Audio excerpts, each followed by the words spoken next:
Instruction, golf news, equipment, travel, interviews, course profiles, and more. Your weekly fix of all things golf is about to begin. It's the Flagstick Podcast with your hosts, Jeff Botter and Scott McLeod. All right, people, golfers, welcome to the Flagstick Podcast. Yes, indeed, I'm Jeff Botter, and this is Scott McLeod waiting alongside me. And the Flagstick Podcast. Oh my God, this is starting off bad already. Were you up watching the Jays last night? You do a take. No, I was up, but not watching the Jays. The podcast is sponsored this week by Srixon Golf. At Srixon, performance is more than just a number. It's a feeling, of one that starts with the Forge. Introducing ZXI irons with iForge, a groundbreaking achievement in shaping, pressing, and heating that's taken Srixon feel to an entirely new level. ZXI irons from Srixon, how Forge should feel. Visit Srixon.ca for more and the full lineup of Srixon products. Make sure you're following us across all of our social media networks, and we have a few: Apple, or Instagram, X, TikTok, and Facebook. Please subscribe to Spotify, Audible, Amazon Music, and Apple Podcasts. And we really do encourage you, as always, to subscribe to the YouTube channel. Like us, click the notification bell, and make sure that you never miss a single episode of this absolutely great podcast or anything else that we put up there. My gosh, I'm like tongue-tied this morning. I'm well rested today. I did not stay up until 4:00 in the morning watching a baseball game. I don't know why I'm like babbling over my own lips here. It's a little bit crazy, but I'll get over it. It shows the human side of perfection, right? Oh, sure. We'll go with that. It's much like our golf games. Yes, exactly. It shows the human side of us that I can actually say incorrect things and bobble my words and mess things up. Hey, we are human. So we don't edit out the bad stuff. No. We let everybody in on the bad stuff because it shows the human side. Well, already too much stuff. This is going to be a pretty decent show, like a pretty interesting show. I gotta say, I saw last night. I kind of was flipping through the lowdown show notes of the show, the show notes, and I saw what Scotty Mac had planned here, and I'm thinking, you know what? This is going to either get us into a crap load of trouble, or this is going to just be awesome. So we're going to lean into fate a little bit to determine what we talk about this week. Fate. Scotty Mac has 20 topics loaded into the wheel. And we're going to spin that wheel and see where it takes our conversation. So there are times when you go into the show flying blind a little bit, and there are times when you go into the show with your eyes completely closed and you're flying blind completely. This is one of those times where I haven't even looked at the list. Perfect. So I have no idea what is on the wheel. All so right. I haven't prepared whatsoever anything. Perfect. So whatever comes up is just going to be whatever we talk about. It is what it is. It's going to be a little bit crazy. So interestingly enough, let's get to it. The front nine. Presented by Metcalf Golf Club, a natural setting, a pleasant challenge. Still, I'd like to say there's still plenty of time left in the golf season. I'm kind of thinking a couple more weeks. But that said, the 2026 game package sale is still on until the end of October, so you've still got a little bit of time. So purchase your 2026 game packages before October 31st and get a bonus round for every 10 that you purchase. It's never a bad time to save big on your golf. And Metcalf's giving you a chance to do that. As always, there is great food at Hickory's. Probably get a few morsels, over the next week. But even Hickory's going to be closing down soon. So visit metcalfgolf.com and get those game packages. You need them. You got it. All right. Well, we're into the front nine here. And now, first of all, we had a really good conversation last week about some stuff. We didn't get too much into everything that we wanted to talk about. So based on that discussion last show, Scott's put together an end-of-season assessment that is now available on flagstick.com for everybody to use. It's free. It'll give you an opportunity to kind of go down the list of things and assess your game, see where you're at, see where you need to be going as you enter into the off season or the indoor golf season, where you can work on some of those things outside of being covered in snow. You got it. So head to flagstick.com and take a look at that list. I just looked at it myself. There's nothing to assess. I mean, my 8 rounds of golf, I was perfect every time, and my swing is the same as it was 20 years ago. Okay. Just as bad. Sure. So there's nothing to And to build on? assess or build on. Okay. Boy. This is going to be a gong show today. It's perfect. A good win on the PGA Tour by a sponsors exemption, and I like this little tidbit. Now, Michael Brennan, sponsors exemption on the PGA Tour this past week. He won 3 times on the PGA Tour Americas, and including twice in Canada. He earned his Corn Ferry Tour status, which he used for for a whole 40 days. Yeah, exactly. Isn't that awesome? This is just like a weird story, really. When you think about it, this is kind of one of those anomalies that hardly ever happens, but when it does happen, you need to talk about it. He was a sponsors exemption this week at the Bank of Utah Championship and won the tournament by 4 shots. Yeah, It's sure. just Simple like, stuff. like nothing to it. What I like about this is there has been a lot of chatter lately around social media circles about involving influencers more in professional golf events as sponsors exemptions to help bolster the visibility and so on, using these millions of followers that some of these influencers have to bolster the visibility of the tours. Particularly, there's been discussion about the LPGA Tour and some players, some influencers that play golf that have been given sponsors exemptions to help drive eyeballs and visibility of those tours. Personally, I don't like it, don't agree with it, but that's my opinion, and that's not what this is really about. But that's a topic for another podcast for sure, because it's kind of a big deal right now. But there's been talk in past about sponsors exemptions and giving sponsors exemptions to people that don't deserve sponsors exemptions, and they're eating up space that somebody else that's trying to earn a living could use. Here's a sponsors exemption situation where this is one of those earned sponsors exemptions. Guy wins his 3 times on the Americas, gets his promotion to the Corn Ferry Tour, plays the Corn Ferry Tour for a month, and then gets a sponsors exemption into a PGA Tour event and wins. That's what you want to see happen. But that's when you give a sponsors exemption to somebody who actually deserves the sponsors exemption, that they can translate that into a victory, and that's good for the game and good for their career. So I'm really happy to see this. Even if you hadn't won and just played in the top 10 or top 5, still would have been a great story.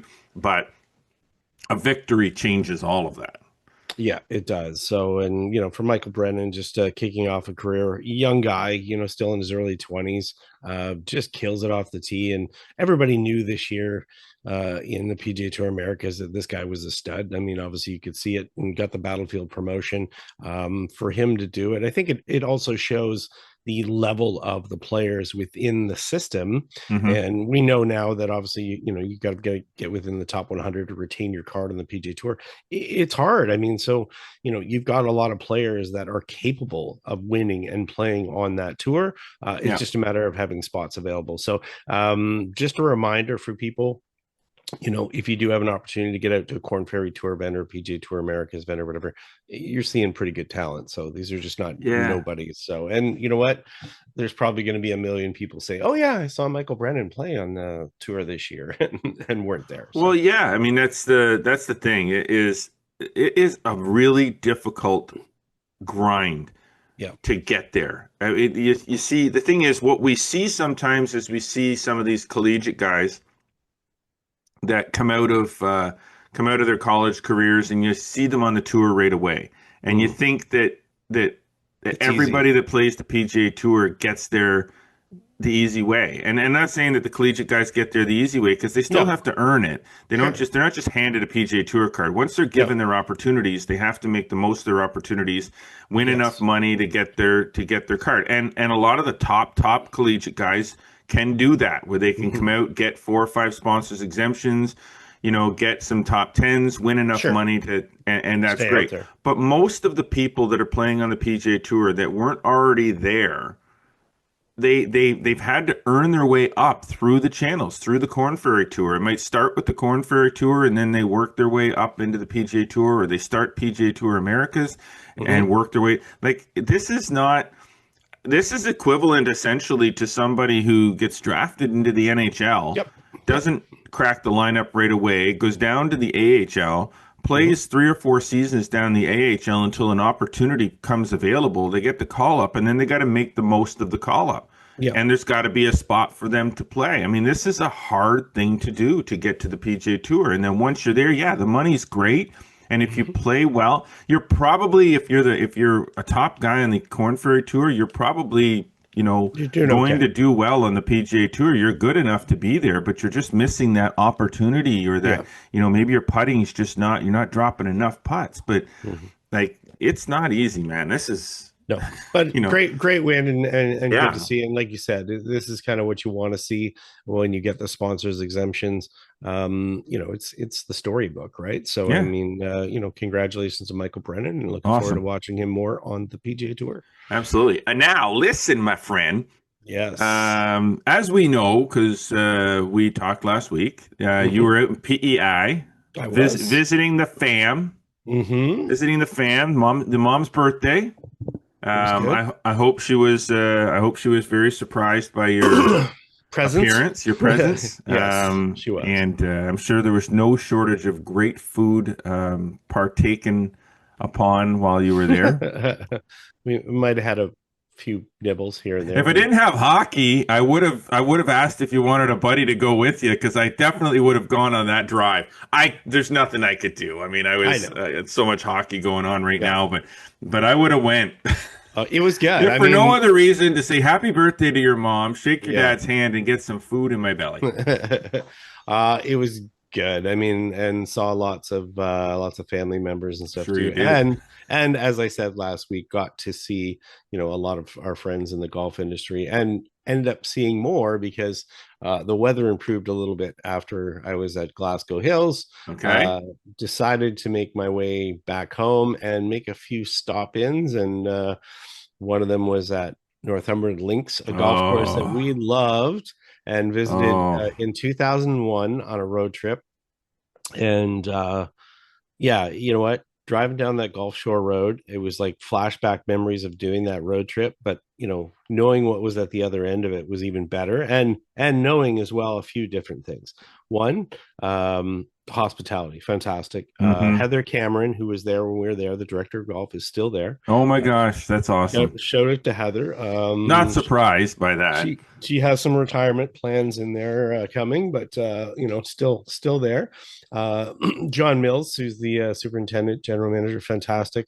Got to spend some time with him. Didn't know him before, but I knew he was doing a lot of work with Christine Fraser, the golf architect from the Kingston area, and just to go and see the work that they've done on holes that were great already, like 13 along the water, which was 4 before for us. Oh they took my. 9s, little par 3, and then also knowing that during that week and time when I was there, they had just pitched to the board a renovation for the rest of the golf course, which you would hardly recognize, Really? because of Hurricane Fiona, taken out a lot of trees on the top, but the trees gone is actually an opportunity. That's opened up everything down to the straight, right? So yeah, so it's like views are there on the top of the hill. You've got these open vistas now, open corridors. I hope they go through with what they're planning, because if they do, it is going to be one special golf course. And played with a couple of members, had a great time with them, left with all sorts of memories and a few mementos and things. And I was just welcomed, which was fantastic. And it was just as good as I remember. And yeah, it was well worth it. I mean, it was a little bit out of my way from where I was leaving PEI. I still had, an extra hour out of the way and an hour back, and it made the journey a little bit longer, but that was fine. And then the next day, unfortunately, I stayed at Kingswood, but they closed up that day. Oh, okay. So I ended up waking up. It was cool weather out, and I was just like, "Oh, I guess I'm not playing golf." So I drove from Fredericton to Kingston on Thursday. Oh boy. So, but yeah, So you're still great. recovering. A little bit. So, but it was well Wow. worth it. And like I said, it's fun just to make those journeys. I mean, one of the things that we don't have a lot in our days is well, I'll call it free time or extra time to do a little bit extra wandering and things like that. And it was cool to run the roads. Like I said, casual drop-ins here and there, Yeah. see people from the golf community, see some special properties that, we visited over the years, and return to them and see the people. And it's just a great reminder of, the depth of golf in this country and how much it means to a lot of people, and how special the golf community is. So I'm grateful to everyone who received me with open arms during my visit down east. So what's their plan? They're voting on this, and then when would they be starting to make the changes or the renovations? I didn't get a full timeline on that, but the plans look fantastic. I would assume, based on talking to John, and I ended up spending, oh no, it's probably a good hour after I finished my game, where I should have been driving, but I ended up staying and chatting with John and Heather for a bit. And I would say, if they get the approvals, they'll be working on all this right away. They're already making like changes all the time now. Mhm. They've got a nice partnership with Christine for some extra guidance. John is obviously very fully capable of doing a lot of the construction work. And I see what they've done already with some of the bunkering and the browse by the bunkering, and it's got the potential to be a very linksy. Like, it just doesn't have Yeah.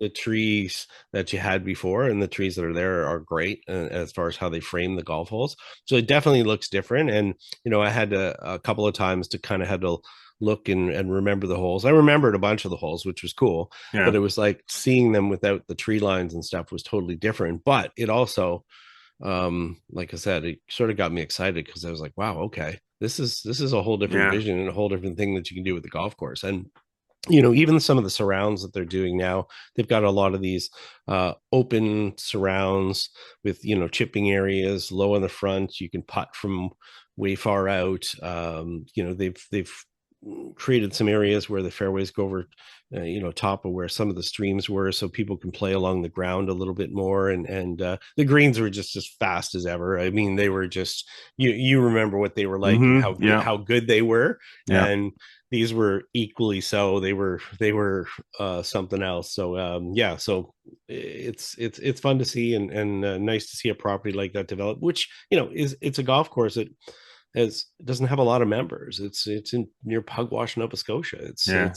It's cool that they're willing to take the time and make the effort to make themselves stand out over other properties around the province. Cool.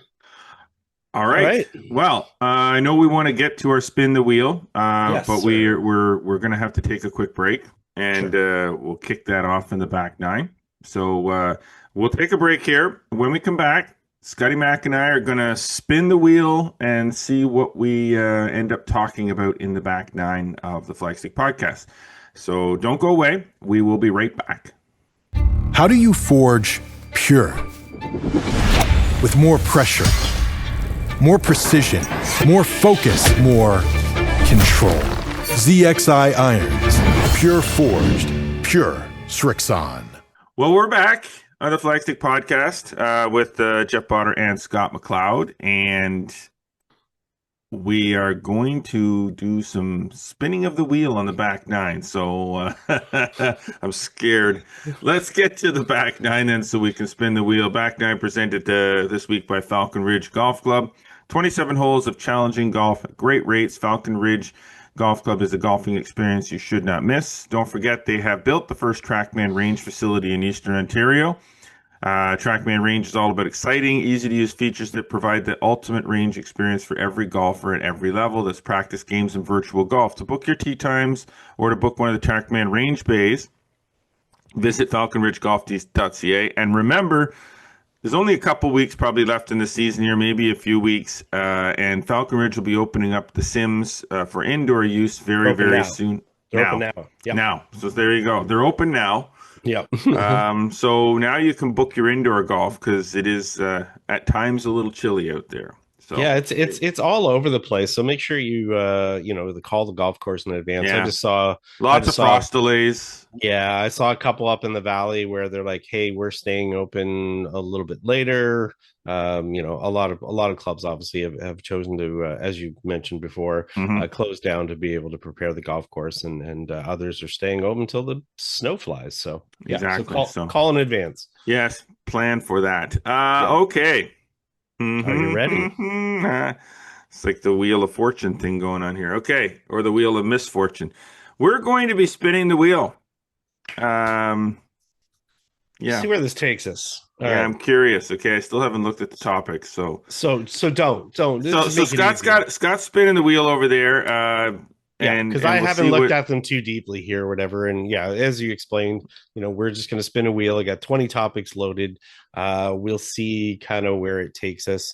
A little bit of a variation, I guess, of ask Flagstick sort of, as far as people read mailbag and so forth, but a little bit more random. And these were random topics as well. So all right. Hit it. Spin one. Got a little spin going here. Got a little wheel. Yes, 1 to 20 on the wheel. It is number 13. Let's have a look at 13. Right. Lucky number 13.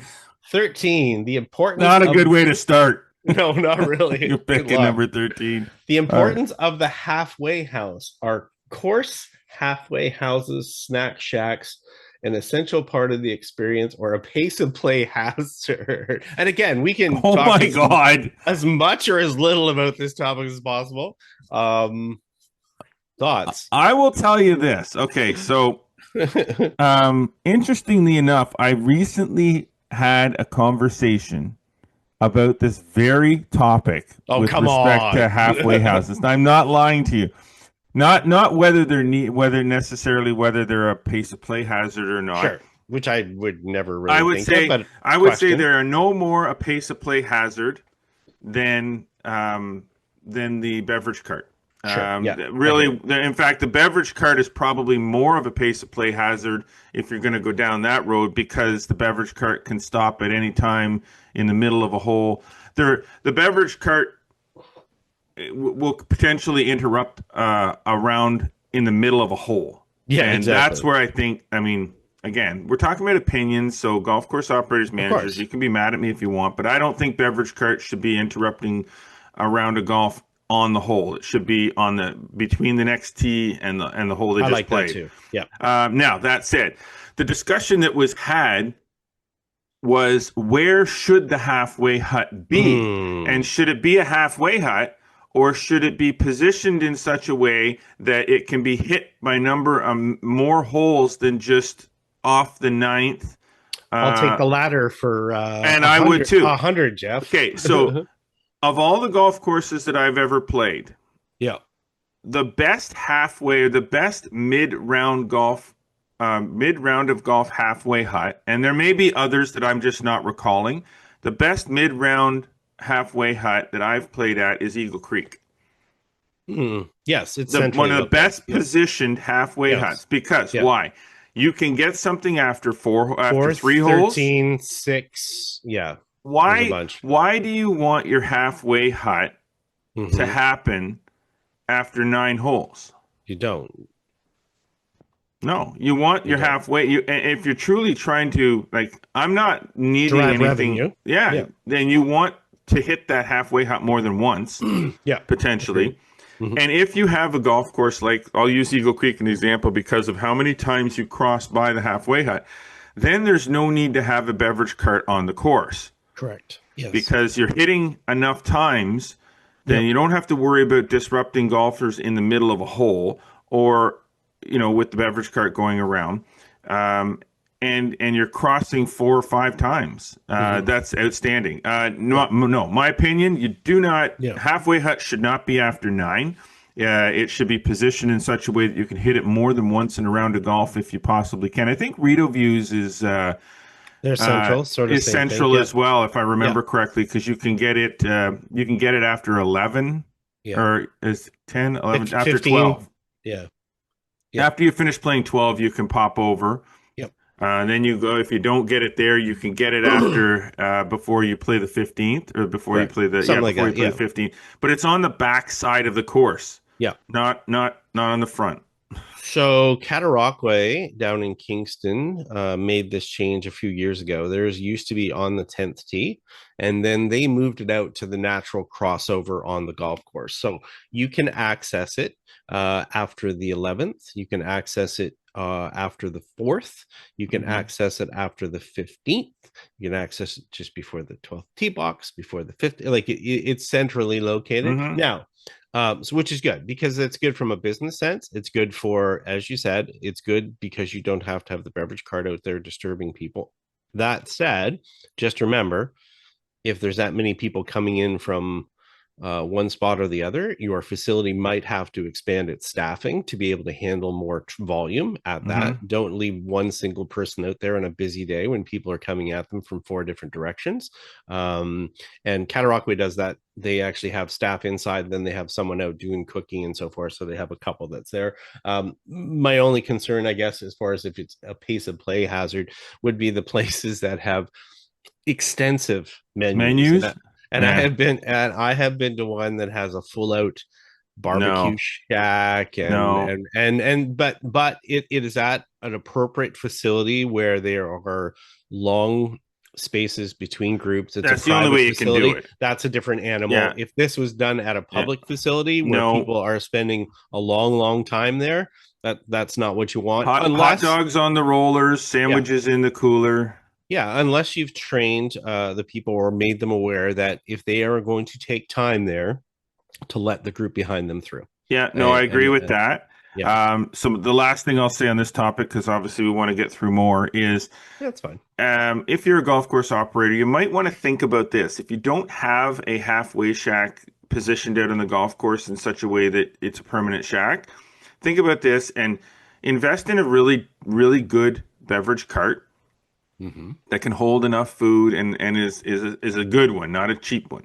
And have your beverage cart park where you would put a halfway shack. Yes. So that it's a permanent, it's a movable temporary halfway shack at a specific position on the golf course that you don't have to move around. There's really no reason for a beverage cart to float around the golf course unless it's a men's night or something like that, or a ladies' night where you're really trying to get them to drink. The golfers are moving, so that's the thing. They're moving and crossing your path all the time. You don't need to go to them. They're going. If you position yourself in such a way that you're strategically at a multiple cross point, then you should be able to just sit in one spot and wait for them to come to you. Yeah, I know. At Garrison where I play, occasionally we'll have the cart parked on what was formerly the back tee on the 4th hole, which nobody used anymore. You can also access that from the 14th hole as well. So that provides that. Again, the cart doesn't have to move around and it takes care of those problems. So, all right, good on that one? Yeah, we're good on that one. Spin away, my friend. Spinning. All right. And if it obviously comes up the same thing, we will not talk about that one. 19. Oh, 19, yeah, okay. Here we go. Do's and don'ts of the range. What are the most egregious etiquette violations committed on the driving range? Oh, well, one Gabby golf girl on the social media did a. Now, people think she got in trouble. She didn't get in trouble. It was all staged. In case you don't know, all that crap that they do on social media is staged. In cases, yes. So that she didn't get in trouble. That was completely staged for your benefit. But that what happened there does happen. In fact, if you hit off the grass when you're not supposed to be hitting off the grass, that's a bad one. Yes, definitely. We'll call that the person or not hitting within the ropes. Yes, put it in the same category. There's ropes or or dividers on the grass, not hitting from within them. We'll put that in the Hopefully. same classification. If you're supposed to be on the mats, hit from the mats. If you're Yeah. allowed to hit off the grass, well, then hit from within the ropes. Don't hit where you feel like it. People having the loud conversation on their phone while you're trying to warm up and people are standing right behind you and they're like, hey, I'm like, That's just take your that's call a pet elsewhere. peeve in life. I know. That's not even a driving me. That's a grocery store thing.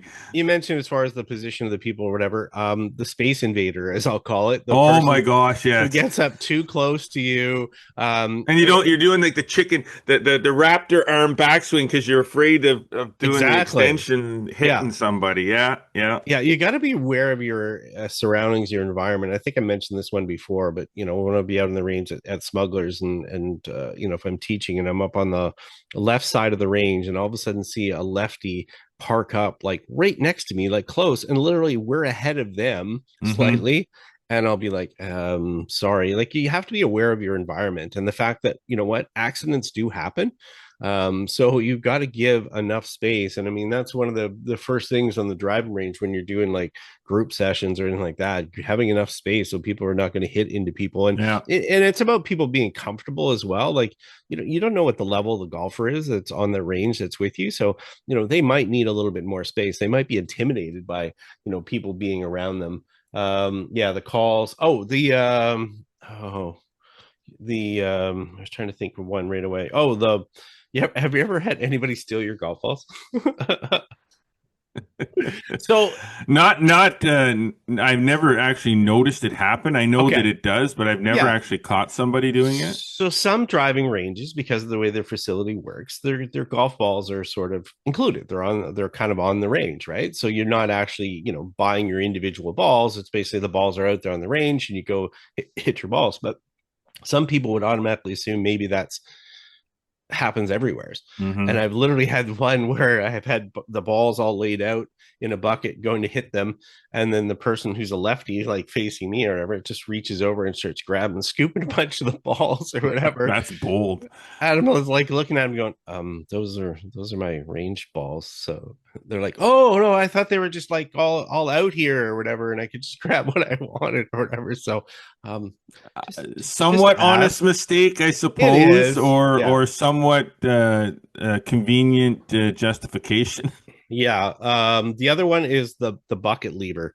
Again, just pick your bucket up and take it back where it came from. Hopefully most ranges have a spot where you can return the buckets or at least move them. Just kind of, I get it if you've got a few balls that are left there and you're leaving it for somebody that's going to come behind you. That's you fine. Can dump the bucket and take the bucket away. But when you just leave the bucket like all over the place or whatever, that is what they call lazy. Yeah, it's kind of like leaving trash behind. Yeah. So it's and the other one is the other error that people make sometimes is like, I get it if your tee goes a couple feet in front of you, but when the person all of a sudden runs out like 40 feet and the whole line has to stop to grab their tee, and plus the person that finishes their bucket of balls and goes out to the ones that are just short, there's the scooper, the scooper, trying to get 3 or 4 extra ones in, exactly. And I'll add one more to that is the divot maker. Oh God, so there is a protocol and on how you create your divot pattern on a grass driving range. If you don't know what it is, then look it up because there's a protocol to it so you don't have the random big chunky divots all over a grass tee area. Looks like a shotgun pattern. It should be a nice little rectangle rows of divots, and if you don't know what that is, look it up. There's lots of stuff, lots of videos online about the divot makers. Okay, all right. You want to spin that wheel again? Let's go for it here. Where it stops, nobody knows except Scott and McLeod. 4. Oh, number 4, big number 4. Number 4 is practice versus playing. What is the ideal percentage split of time for a 15 this is pretty specific, for a 15 handicapper between practicing on the range, green, and playing rounds. All right. This is very subjective. There's not really a lot Oh of my gosh. objective opinion in this one. Not really. I would say that, there's a time and place for block practice of doing particular movements over and over and over again, which you're going to do on the driving range. But there's also no substitute for actually playing to get better. I would say that, a lot of people would say, oh, because you're a 15 handicap, you need to practice a lot more. And practice in this case would be practice on the range, for an example. Yes. I would say a lot of cases, I would say spend more time on the golf course. And if you have the opportunity to practice on the golf course, even better.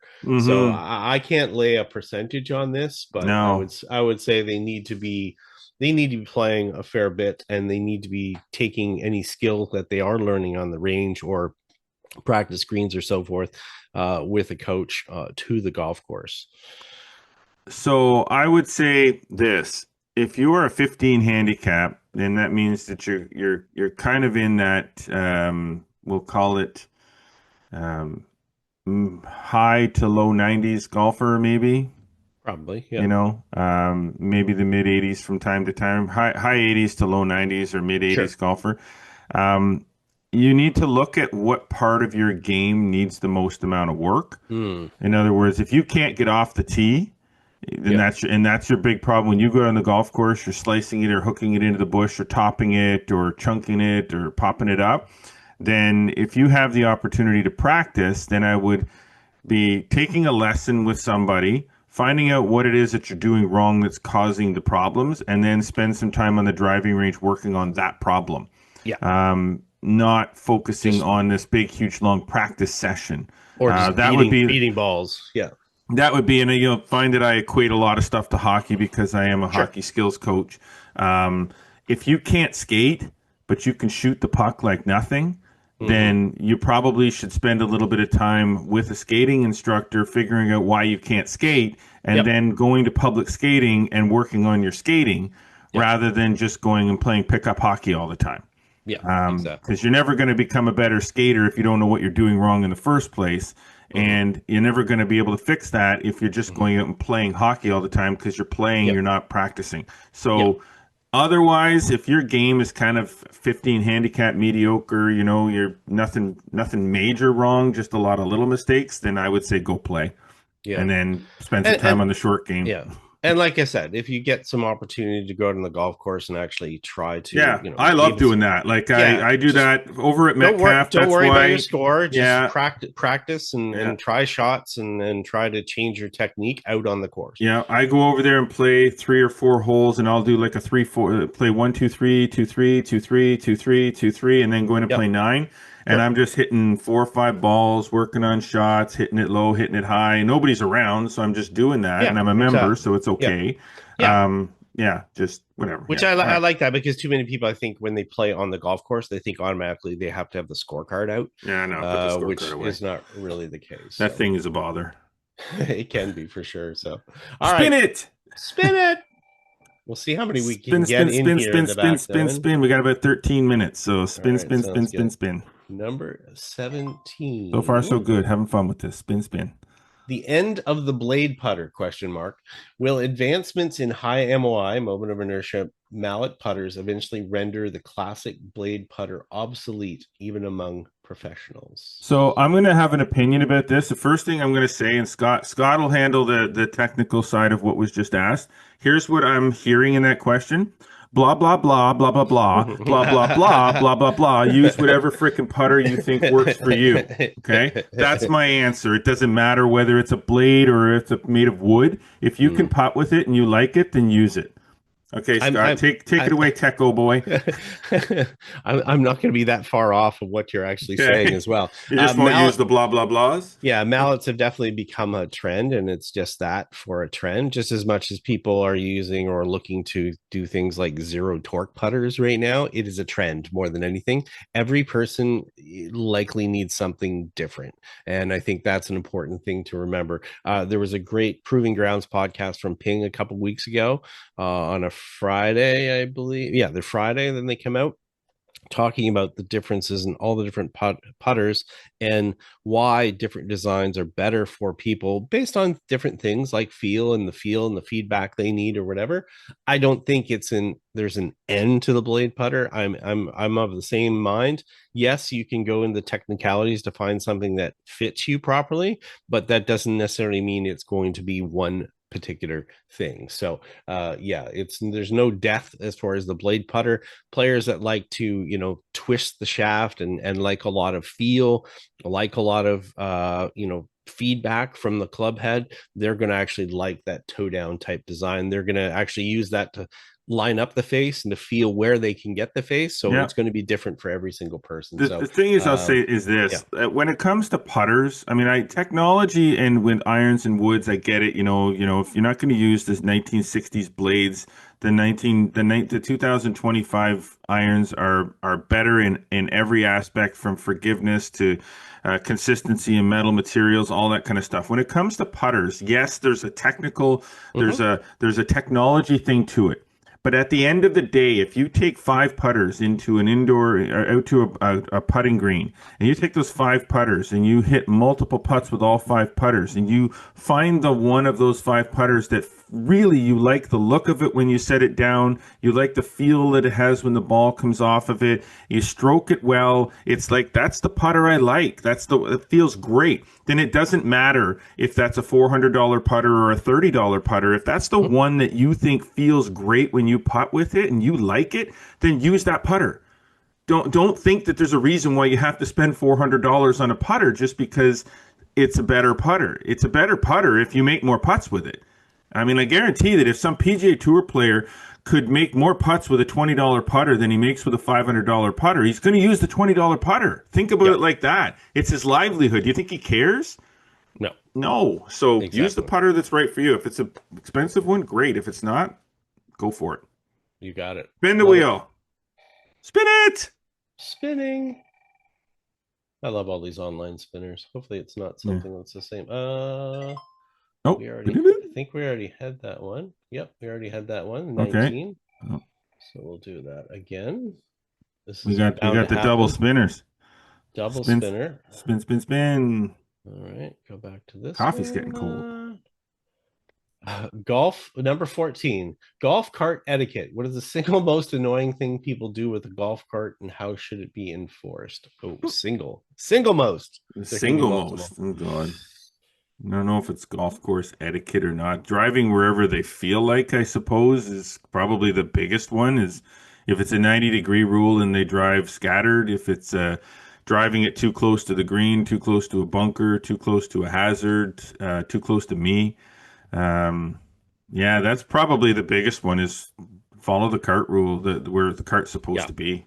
Yeah, and an extension of that's kind of in movement. It's also with the parking. I think a lot of people and superintendents will definitely agree with me. There's a lot of people, for some reason, think they have to have 2 wheels on grass and 2 wheels on the cart. I know. And they wear down the grass all around. Stay on the path. Stay on the path. That's what it's there for. Yeah. I'm not sure how or why this sort of started as for people expanding. I know sometimes people will be passing by you and stuff like that, but that doesn't mean you have to drive on that all the time. I've seen numerous situations with that, especially this year, where I'm like looking and I'm seeing tire tracks and going, why are there tire tracks there? There's no exactly. The other thing with carts, it's not really a cart thing, but it's become a cart thing, is those magnetic speakers they put on the carts for the music. Just want to let you know that the music that you're playing is for your group, not the whole course. I think, yeah. So, when you put that magnetic thing on there, the volume control is for the 3 other people in your group, not for the 3 other people on the whole 4 holes over. Just a volume thing, letting you know. Okay. All right, spin it. I'm spinning. So we got about 5 minutes of questions we can do here. All right. Maybe time for maybe 1 or 2 more. Number 8, the best time to regrip. How often should the average golfer replace their grips for optimal performance? I will say this. I'll make it simple. As a former retailer, all sorts of things. It's nice that if you can afford to do it every year, please do. Do it in the springtime, not the fall, because your grips are going to be sitting around all winter and drying out and so forth. Pay attention to the clubs that you use the most. You don't have to regrip all the clubs all the time. So if it's your driver, your wedge, for me, I go my 58-degree wedge because I use that club so much. Putters, for an example, those are the ones you might have to regrip a little bit more often. But definitely don't ignore it, because it's like watching a kid grow. You don't notice that it's changing over time, and before you know it, your clubs are kind of flying out of your hands, or your buddies are grabbing your clubs and go, whoa, that's gross, or whatever, and you just don't realize it. So and I would say this too, it also does depend a little bit on how often you play, so how often you're using them, and don't be afraid to wash your grips. Yes, exactly. That's something that we used to encourage. I mean, it's changed a little bit with the rubber technologies that they have now with how often they be washed, but we used to wash our grips. Like when we washed our clubs, we washed our grips. To kept them like good, nice and tacky. So don't be afraid to wash your grips when you wash your clubs, because that'll prolong the life of them a little bit too. Yeah, definitely will. All the oil and dirt that comes off your hands just goes under the grip. It becomes more slippery. You end up gripping even harder and harder. You cause more friction, and it's just a downward spiral. God. Okay. One more question. Let's go one more question in here. All right. Oh, I think that is number 7. Glove or no glove? The debate over wearing a glove, and if so, on which hand? I don't think that's a debate. For better feel and grip. Go on this one, and then I've got an interesting opinion on it. I glove. I feel like I got a better connection with the club. That's the hand that is gripping the club, holding the club is your upper hand, your left hand for right-handed golfers. So that's where the majority of your grip pressure is, even though it's not supposed to be really, really tight. So that's the connection. Right hand, that's a preference. I don't see the point of a right hand glove, but some people do. So I would say yes, glove, left hand for a righty, and top hand. Yeah, I've seen. It's funny. I've seen a few young guys. Maybe they're taken after Aaron Rye or something like that, wearing 2 gloves, and if that's fine for you. The one thing that continues to boggle me, and I actually saw it was a post by someone that was doing a study, a very dedicated study regarding grip and grip pressure and so forth, and very in depth. But they made a very valid question. They wondered why so many of the gloves that are out these days don't really have a lot of friction.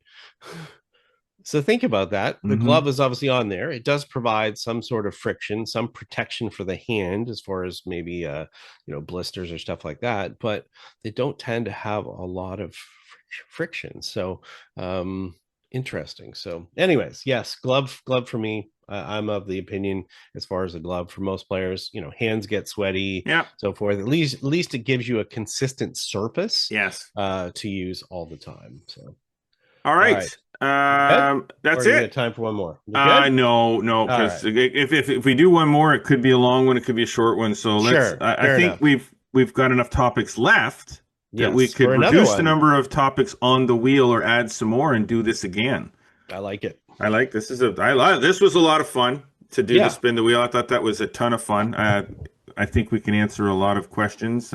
Keep in mind, some of our opinions are professional, and some of our opinions are opinions. But at the end of the day, they're and they can be both.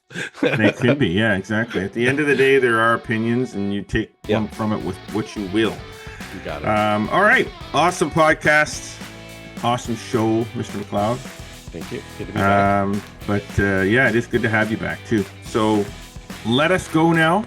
Enjoy the rest of your week, everybody, and we'll see you next week. Thanks to our sponsors, Metcalf Golf Club, Falcon Ridge Golf Club, and our presenting sponsor, of course, Srixon Golf. That's Srixon Performance is more than just a number. It's a feeling, and one that starts with the forge. Introducing ZXI irons with iForge, a groundbreaking technology in shaping, pressing, and heating that's taken Srixon feel to an entirely new level. ZXI irons from Srixon, how forge should feel. Visit srixon.ca for more information and their full lineup of Srixon products. Well, we certainly do hope that you've been enjoying hearing and watching us this week. Be sure to follow us across all of our social media networks, Instagram, X, TikTok, and Facebook, and subscribe on Spotify, Amazon Music, and Apple Podcasts. Don't forget our YouTube channel. Like us, click that notification bell to make sure you never miss a single episode ever. And get over to flagstick.com. More amazing golf content is published every single day on the website. Subscribe to our Flagstick Digest newsletter. It is free and it's delivered to your inbox 3 times a week. As always, we appreciate you tuning in. But until next week, I'm Jeff Potter. I'm Scott McLeod. Always remember, go for the stick.